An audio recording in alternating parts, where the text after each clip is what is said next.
할렐루야. 주의 이름으로 사랑합니다. 주의 이름으로 인사합니다. 주님을 간절히 사모합시다. 주님을 간절히 사모합시다. 할렐루야. 아멘. 그때에 귀신 들려 눈 멀고 말 못하는 사람을 데리고 왔거늘 예수께서 고쳐주심에 그 말 못하는 사람이 말을 하며 보게 된지라. 무리가 다 놀라 이르되 이는 다윗의 자손이 아니냐 하니 바리새인들은 듣고 이르되 이가 귀신의 왕 바알세불을 힘입지 않고는 귀신을 쫓아내지 못하였느니라 하거늘. 사람들이 예수님께 귀신이 들려서 앞을 못 보고 말을 못하는 사람을 데리고 왔습니다. 누가복음 11장 14절에 보면 귀신이 이 사람에게 고통을 준다고 했습니다. 그러니까 귀신이 들렸는데 고통을 당하고 있어요, 이 사람이. 누가 보면 그 사람이 귀신이 들려 눈이 멀고 벙어리가 됩니다. 누가복음에 말씀하고 있는데 예수님께 데리고 왔더니 예수님께서 그 사람을 고쳐주셨어요. 예수님은 병든 자, 귀신 들린 자를 다 고쳐주시는 분이시기 때문에 고쳐주셨어요. 오늘 본문에 나와 있지 않지만 누가복음에 보면 예수님께서 귀신을 쫓아내셨다 그렇게 말씀하고 있어요. 귀신이 나가자 그 사람이 말도 하게 되고 이제 보게도 되죠. 귀신이 그를 안 못 보게 하고 말을 못 하고 있으니까 사람들이 다 놀라요. 여러분, 귀신 들려서 말 못하고 안 못 보는 사람이 와서 주님께서 고쳐주시면 여러분 놀라지 않겠습니까? 깜짝 놀랄 겁니다. 우리가 막 감기나 아니면 두통이나 이런 것이 있어서 주님께 기도하고 하나님 좀 낫게 해주십시오 라고 기도해서 이게 깜짝같이 이 아픔이 사라지면 깜짝 놀라지 않습니까? 역시 살아계신 주님이 나를 이렇게 하면서. 근데 말 못하고 앞을 못 보는 사람이 앞보고 말을 하게 되니까 당연히 놀랄 수밖에 없습니다. 그런데 사람들이 얘기를 해요. 저분이 혹시 다윗의 자손이 아닌가? 이 다윗의 자손이라고 하는 것은 메시아를 얘기하는 거예요. 저분이 다윗의 자손이 아닌가? 저분이 메시아 아닌가? 사람들이 놀라는 거예요. 저분이 정말 하나님이 보내신 메시아일 거야. 이런 반응을 보였어요. 그런데 거기에 함께 있던 바리새인들이 그 사람들의 말에 반박을 하는 거예요. 뭐라고 얘기를 하냐면 이 사람이 메시아라서 기적을 행하는 것이 아니고 귀신의 왕인 바알세불의 힘을 빌려서 기적을 행한다. 이렇게 바리새인들이 얘기를 했습니다. 귀신의 왕을 이 시대에 바알세불이라고 불렀는데 그 바알세불 귀신의 왕의 힘을 빌려서 지금 귀신을 쫓아낸 거야 라고 그렇게 얘기를 했습니다. 그러니까 바리새인들이 하는 말의 뜻은 그거예요. 예수는 마귀들과 한 편이기 때문에 그렇게 마귀를 쫓아낼 수 있는 것이야 그렇게 얘기했어요. 그러니까 저 예수는 더러운 귀신이 들린 거야. 바리새인들이 그렇게 반박을 했고 그렇게 몰아갔습니다. 바리새인들이 하는 말은 예수님이 정말 귀신이 들려서 그렇게 말하는 것이 아니라 순전히 적대감 때문에 모함을 하는 겁니다. 모함이죠. 예수님은 하나님의 능력으로 귀신을 내쫓았는데 아니야. 저 예수가 귀신의 힘을 빌려서 저 귀신을 내쫓았어. 이렇게 얘기하는 것은 모함하는 거예요. 바리새인들은 모함을 하고 있어요.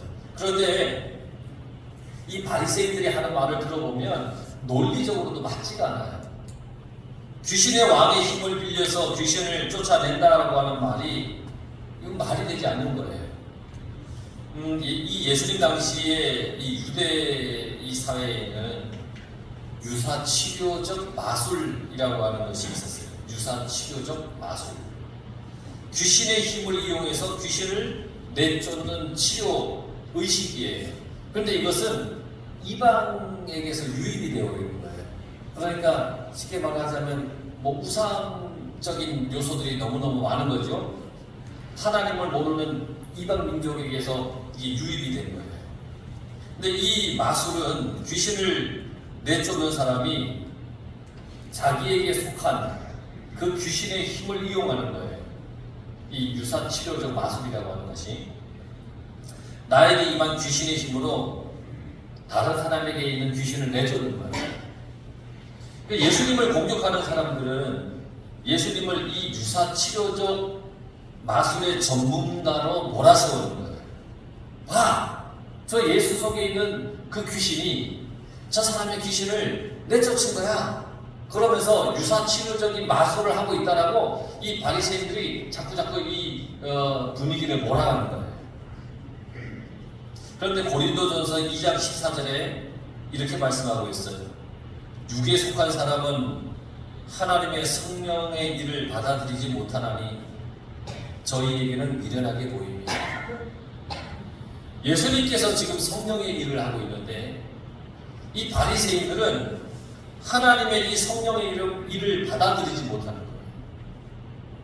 미련하다고 얘기를 하고 유사치료적 마술을 한다고 얘기를 하고 예수님을 계속해서 모함하고 있습니다. 영성학자인 레오나르도 스위트라고 하는 사람이 쓴 책이 나를 미치게 하는 예수라는 책이 있는데 거기에는 이 사람이 이런 얘기를 썼어요. 오른쪽 뺨을 치거든 왼쪽 뺨을 돌려대라. 겉옷을 빼앗으면 속옷도 내어주라. 용서하고 사랑하라. 예수님은 경건의 사람, 거룩한 사람이 되라고 가르쳤고 그렇게 사셨습니다. 우리에게 살아있어야 하는 것은 경건과 거룩입니다. 우리는 하나님의 지혜를 붙잡아야 합니다. 세상의 지혜를 따르면 안 됩니다. 믿음은 세상의 가치를 버리고 하나님의 가치를 붙잡는 것입니다. 이렇게 얘기했어요. 여러분, 주님을 붙잡고 살아가시길 바랍니다. 세상은 주님이 이랬다 저랬다 그러면서 모함을 합니다. 주님을. 그러나 주님은 그런 분이 아님을 우리는 압니다. 25절 26절 보세요. 예수께서 그들의 생각을 아시고 이르시되 스스로 분쟁하는 나라마다 황폐하여질 것이요 스스로 분쟁하는 동네나 집마다 서지 못하리라. 만일 사탄이 사탄을 쫓아내면 스스로 분쟁하는 것이니 그리하고야 어떻게 그의 나라가 서겠느냐. 예수님께서 바리새인에게 이렇게 말씀하셨습니다. 바리새인들은 예수님을 향해서 직접 모함하지 않았습니다. 그냥 군중들 속에서 예수님을 모함하고 있었을 뿐입니다. 그러니까 예수님이 들리게끔 막 아우 예수 당신은 귀신이 들려서 귀신을 쫓아내는 것이요 이렇게 얘기를 하지 않았습니다. 사람들 속에 아유 저 예수가 귀신 들렸어? 그래서 아유 귀신을 내쫓는 거야. 유사치료적 마술을 하고 있는 거야. 속닥 하면서 사람들에게 얘기를 했던 겁니다. 그러니까 오늘 성경에 예수님은 그들의 생각을 아시고 그렇게 말씀하셨어요. 직접 듣진 않았지만 예수님이 그들의 생각을 이미 다 아셨다는 거예요. 그들이 무슨 말을 하고 있는지도 다 아셨어요. 그래서 어느 나라든지 서로 갈라서면 망하고 어느 동네나 집안도 서로 갈라서면 버텨내지 못한다. 그렇게 말씀하셨어요. 나라, 동네, 집안 이건 공동체를 가리켜요. 공동체. 그러니까 나라 공동체, 이웃 공동체, 가족 공동체. 어느 공동체, 이런 여러 공동체는 외부로부터 쳐들어오는 세력에 대해서는 철저하게 잘 결집을 합니다. 외부에서 어떤 공격을 하면 똘똘 뭉쳐서 그걸 막아냅니다. 그런데 내부에서 일어나는 분쟁에 의해서 그 공동체는 무너질 가능성이 있다는 겁니다.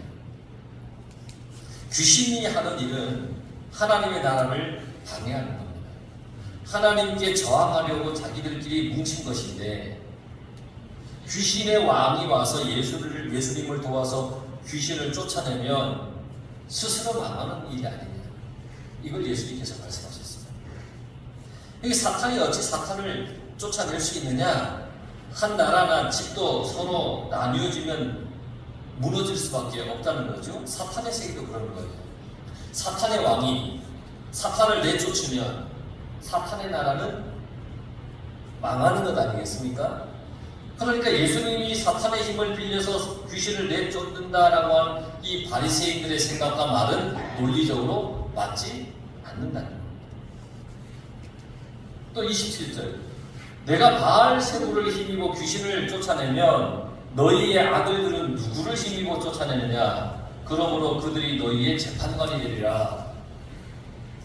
너희의 아들들은 누굴 얘기하냐면 너희의 유대인들은입니다. 너희의 유대인들은, 너희 바리새인들은 이 얘기예요. 너희의 아들들은 너희의 바리새인, 너희의 유대인들은, 유대인들 가운데 귀신을 쫓아내는 사람들이 있었어요. 그들은 금식을 하면서 하나님의 능력을 받았습니다. 그러니까 여러분, 유대인 바리새인들이 하나님의 능력과 전혀 무관하다는 얘기가 아니에요. 그들 속에도 하나님의 능력을 받아서 하나님의 일을 한 사람들이 있었어요. 그러니까 귀신을 내쫓기 위해서 금식을 하면서 하나님의 능력을 받은 유대인들, 바리새인들이 있었어요. 자, 바리새인들은 이들이 귀신을 내쫓는 것이 금식 기도를 하면서 하나님의 능력을 받아서 행하는 것이다라는 것을 잘 알고 있었을 거예요. 자, 내가 바리새인의 힘을 빌려서 귀신을 쫓아내는 거라면 너희들도 바알세불의 힘을 빌려서 귀신을 내어 쫓는 것일 거고, 너희들이 하나님의 힘으로 귀신을 내쫓는 거라면 나도 하나님의 능력으로 귀신을 내쫓는 것 아니겠느냐? 바리새인들에게 아주 따끔하게 말씀하신 거예요. 너희 중에 귀신을 쫓아내는 그 사람들이 너희들의 재판관이 될 것이다 라고 하는 건 뭐냐면, 너희들의 말이 틀렸다라고 그들이 얘기할 거라는 거예요. 하나님의 능력으로 귀신을 쫓아낸 것인데 귀신의 능력으로 귀신을 쫓아냈다라고 하는 그 말을 너희 유대인들, 너희 바리새인 중에 귀신을 쫓아내는, 하나님의 능력으로 귀신을 쫓아내는 사람들이 지금 너희들이 하는 그 말이 틀렸다라고 얘기하는 거예요. 그게 너희들의 재판관이 되리라는 그 말의 뜻이에요. 너희 자신들이 너희의 말이 틀렸다는 것을 더 잘 알 것이라는 거예요. 알면서도 억지를 부리고 트집을 잡는 거예요. 28절을 보세요. 그러나 내가 성령을 힘입어 귀신을 쫓아내는 것이면 하나님의 나라가 이미 너희에게 임하였느니라. 내가 하나님의 능력으로 귀신을 쫓아내는 것이니 하나님의 나라가 이미 너희에게 임하였다는 겁니다. 사탄의 나라가 이미 망하기 시작했다는 겁니다. 예수님은 귀신의 힘을 빌리는 분이 아니라 귀신을 멸망시키러 오신 분이십니다. 귀신의 힘을 빌리러 오는 분이 아니라 귀신을 멸망시키기 위해 오십니다. 그러니 하나님의 나라는 보잘것없는 약한 나라가 아닙니다. 하나님의 나라는 하나님이 직접 통치하시는 나라입니다. 귀신도 성령의 능력으로 쫓겨나는 나라, 그게 하나님의 나라입니다.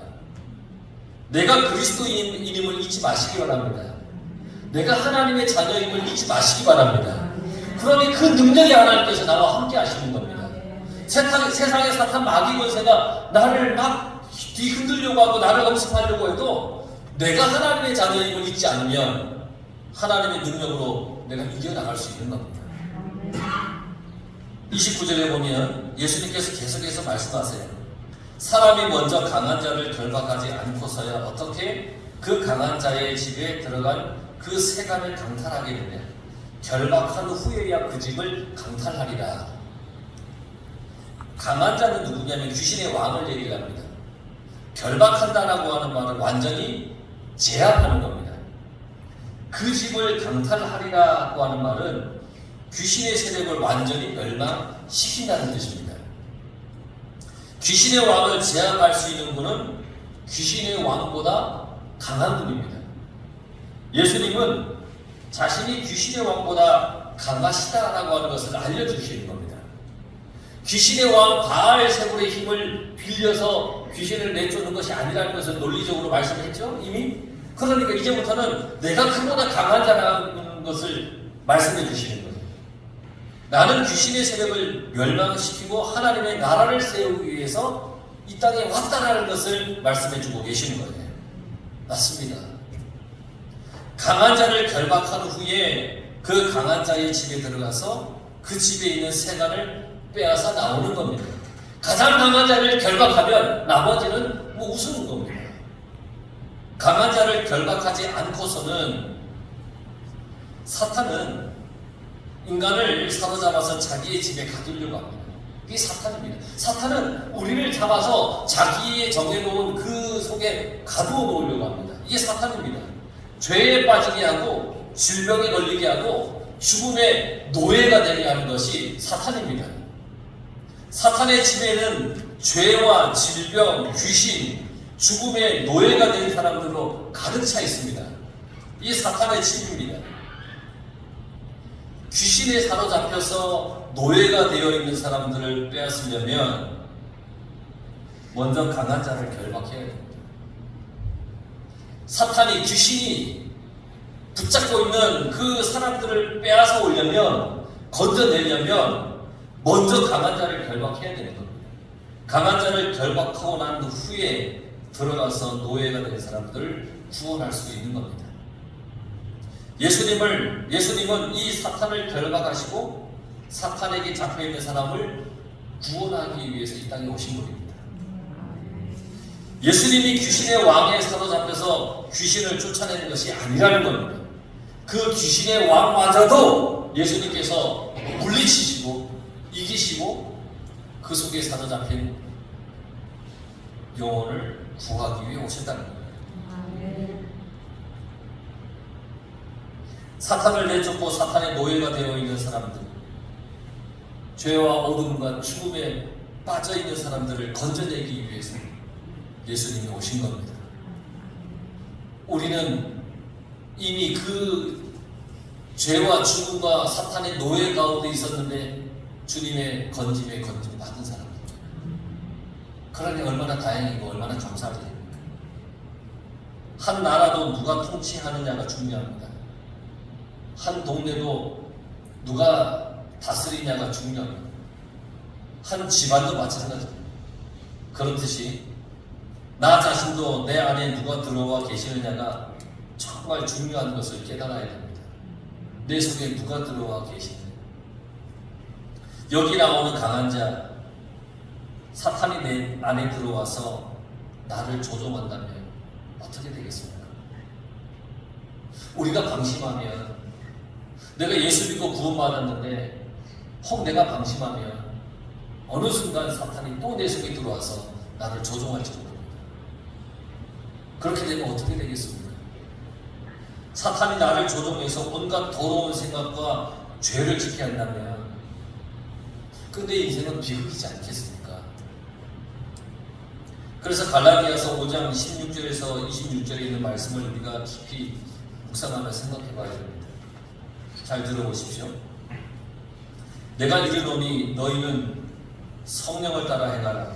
그리하면 육신의 욕심을 이루지 아니하리라. 육체의 소욕은 성령을 거스르고 성령은 육체를 거스리나니 이 둘이 서로 대적하므로 너희가 원하는 것을 하지 못하게 하려 함이라.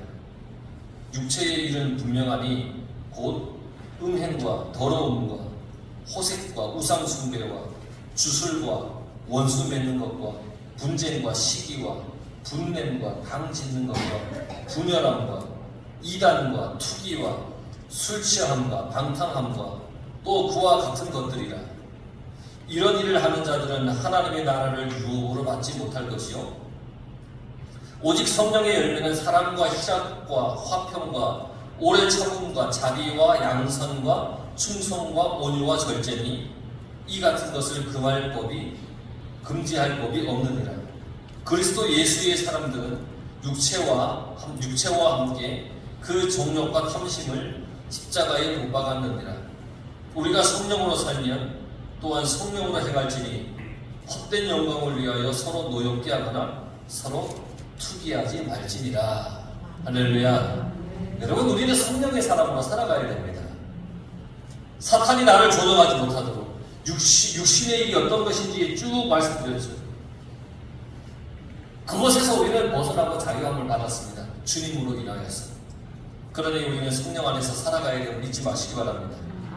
30절 보세요. 나와 함께 하지 아니하는 자는 나를 반대하는 자요, 나와 함께 모으지 아니하는 자는 해치는 자니라. 나와 함께하는 자는 예수님을 믿고 따르는 사람입니다. 나와 함께하는 사람. 나와 함께하지 않는 사람은 예수님을 믿지 않고 거부하는 사람. 나와 함께하지 않는 사람. 나와 함께 모으지 않는 자는 해치는 자요. 예수님이 양떼를 불러 모으실 때 방해하면서 흩어버리는 자, 그 사람을 얘기합니다. 흩어버린다고 하는 말은 교회를 박해하고 성도를 미혹한다는 그런 뜻이 있어요. 그러니까 주님과 함께하지 않는 사람은 교회를 박해하고 성도를 미혹하는 그런 사람이에요. 그러니 예수님은 바리새인들에게 분명히 말씀하세요. 우리는 같이 하나님의 나라를 세워가는 사람이야 라고 말씀하십니다. 우리는 같이 하나님의 나라를 세워가는 사람이야. 우리는 한심이다. 우리는 함께 하나님의 나라를 세우기 위해서 산다. 다투서는 안 된다. 우리가 다투면 우리 스스로 망하는 게 아니냐. 우리의 대적은 서로 다투는 그 영혼이 아니라 우리의 대적은 사탄이다. 사탄과 한 식구가 되어서는 안 되지 않느냐. 나에게 뭐라 하는 건 괜찮다. 성령을 회방해서는 안 된다. 이걸 주님께서 강력하게 우리에게 말씀하고 계십니다. 성령을 해방하지 말라는 거예요. 31절에서 32절에 보면 그러므로 내가 너희에게 이르노니 사람에 대한 모든 죄와 모독은 사하심을 얻되 성령을 모독하는 것은 사하심을 얻지 못하겠고 또 누구든지 말로 인자를 거역하면 사하심을 얻되 누구든지 말로 성령을 거역하면 이 세상과 오는 세상에서도 사하심을 얻지 못하리라 그랬습니다. 사람에 대한 모든 죄와 모독, 사람이 어떤 죄를 짓든 모독하든 말로 인자를 거역하든 사하심을 얻되, 이 말은 어떤 죄든지 회개하면 용서받지 못할 죄가 없다는 겁니다. 우리가 어떤 죄를 지어도 회개하면 다 용서함을 받는다는 겁니다. 회개한다면 다 용서함을 받을 것이라는 겁니다. 그러나 아주 중요한 말씀을 하셨는데 성령을 모독하거나 성령을 거슬려 말하는 것은 용서받지 못한다 그랬습니다. 성령을 거스르는 것은 용서받지 못한다.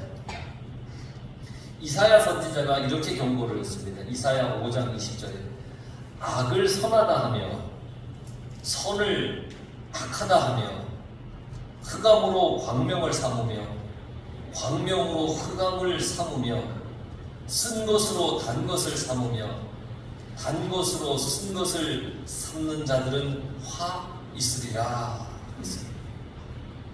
여러분, 성령을 거스르지 말고 주님이 그렇다면 그런 줄 알고 믿음으로 여러분 따라가고 순종할 수 있길 간절히 바랍니다.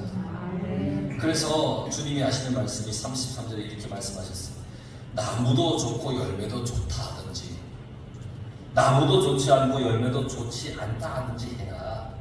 그 열매로 나무를 안다. 그렇게 말씀하셨습니다. 좋은 나무는 올바른 신앙생활을 하는 사람이에요. 나쁜 나무는 유선적인 신앙생활을 하는 사람이에요. 이 거짓 신앙생활. 좋은 열매는 좋은 언행이고 나쁜 열매는 나쁜 언행이에요. 그래서 34절에서 37절에 보면 너희가 악한데 어떻게 선한 말을 할 수 있겠느냐. 마음에 가득 찬 것을 입으로 말하는 법이라 그렇게 말씀하고 있습니다. 내 속에 악한 것이 가득하고 나쁜 것이 가득하면 내 말도 그렇다는 거예요. 근데 내 속에 선한 것이 가득하고 좋은 것이 가득하면 내 말도 그렇게 나온다는 거예요. 악한 마음에서 악한 말이 나오고 선한 마음에서 선한 말이 나오는 거예요. 물론 악한 마음을 감추고 거짓으로 선한 말을 할 수도 있어요. 사람을 속일 수도 있어요. 그러나 그 마음을 보시는 하나님을 속일 수는 없다는 거예요. 그러니까 내 속에 악함이 있으면 악한 말을 할 수밖에 없고요. 선한 마음이 있으면 선한 말을 할 수밖에 없어요. 무익한 말을 하면 안 됩니다. 무익한 말은 다른 사람에게 아무런 유익이 되지 않습니다. 우리들이 아무 생각 없이 했던 모든 말들에 대해서 심판날에 신문을 받는다는 겁니다. 오늘 마지막 절에 있는 말씀이 그 말씀 아닙니까? 내 말로 의롭다함을 받고 내 말로 정죄함을 받으리라. 네가 한 말을 가지고서 마지막 심판 때에 심판을 받을 거라. 내가 한 말에 따라서 의롭다고 선고를 받을 수 있고 내가 정죄함을 받을 수도 있는 거예요. 그러니 어떤 말을 하며 살아야 됩니까? 주님의 마음을 품어서 주님의 말을 하며 살아야 됩니다. 이게 선한 말이라는 겁니다. 이게 좋은 말이라는 겁니다. 주님이 주신 말. 여러분, 성령을 거스르지 말고, 성령은 내 속에서 옳은 말을 하려는데 이걸 거스려서 지금 내가 나쁜 짓을 향하여 가려고 하지 말고 온전한 믿음으로 선한 마음을 품고 성령께서 이끄시는 대로 순종하며 그렇게 사는 모든 우리 성도들에게 간절히 축원합니다. 아멘. 기도하겠습니다.